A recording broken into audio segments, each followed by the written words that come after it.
into the teachings of the Holy Quran, we see one verse in the Quran speaks about those who come from other faiths. The Jews, the Christians, the Sabi'a, the Sabians, for example, the people of the book.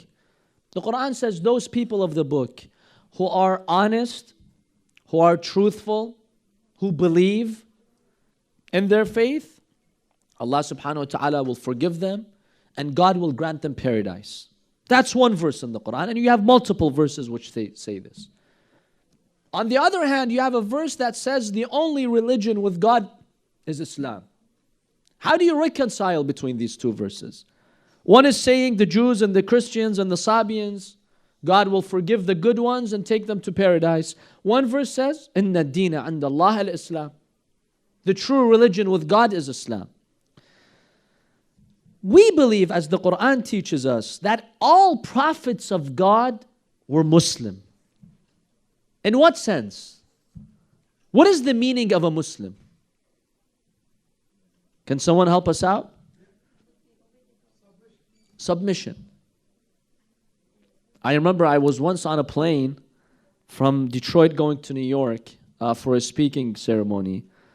So I was wearing my religious attire and this American man was sitting next to me. So when he realized I was a Muslim, he had a lot of misconceptions. And you know, the media plays a major role. He was completely brainwashed. He told me, your religion is an evil religion. On the plane. This is about 5 years ago, 6 years ago. I told him, and why is that? He says, because your God, Allah, He wants submission from you. That's all He wants. He wants submission, and He's obsessed with submission, submission, submission. I told him, okay, can I ask you a question? Do you believe in Jesus? He said, yes. I told him, what does Jesus want from you? To submit to Him or not to submit to Him? He thought, he says, no. He wants me, obviously, to submit to His teachings. I told him, so what's the difference? Submission, submission, submission, you're doing the same thing. You have a problem with the word submission, with the word Islam. What, did Jesus say, I have these teachings? Do whatever you want. Don't even take my teaching. Don't submit to my teachings. Just know them, keep them in your mind, and that's it. Don't act upon them. Of course He wants submission. Submission means that you allow your heart to follow it. That's what Islam means. In this sense of the word, all prophets of God were Muslim. That's why the Holy Quran tells us about Ibrahim. Abraham was a Muslim. And he told his sons, Isaac and Ismail alayhi salam, Ishmael, he told them, وَلَا تَمُوتُنَّ إِلَّا وَأَنْتُمْ مُسْلِمُونَ. Die as Muslims, meaning you submit to the Almighty God. Don't object to Him. Don't reject His laws and rulings and His religion. Accept His faith. So Islam means acceptance, submission. Hence, in this sense of the word, all prophets of God were Muslim.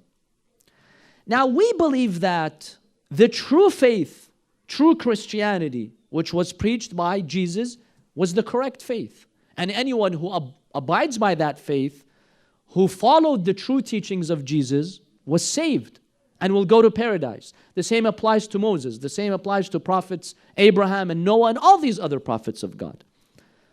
But here's the thing. As humanity progressed and as humanity advanced, God sent them the final, most comprehensive religion.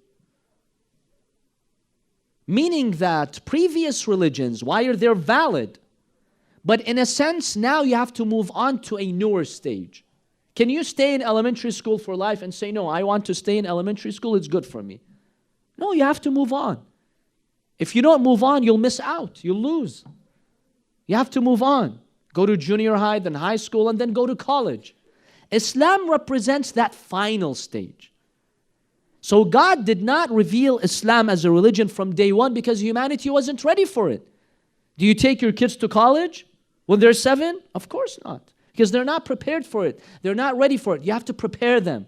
So God sent all these faiths, Christianity, Judaism, the Abrahamic faiths, to prepare humanity. Once humanity was now well prepared, then God sent the final religion, the final stage.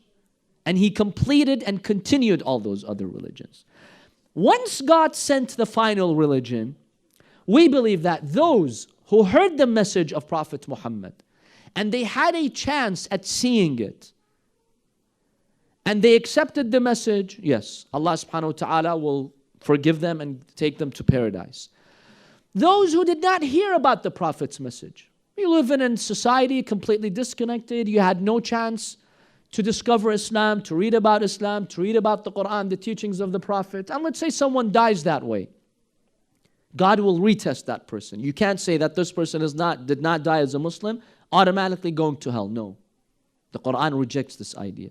Yes, the one who heard the message of Prophet Muhammad sallallahu alaihi wasallam, and he saw the truth in that message, and he stubbornly rejected, knowing that it is the truth.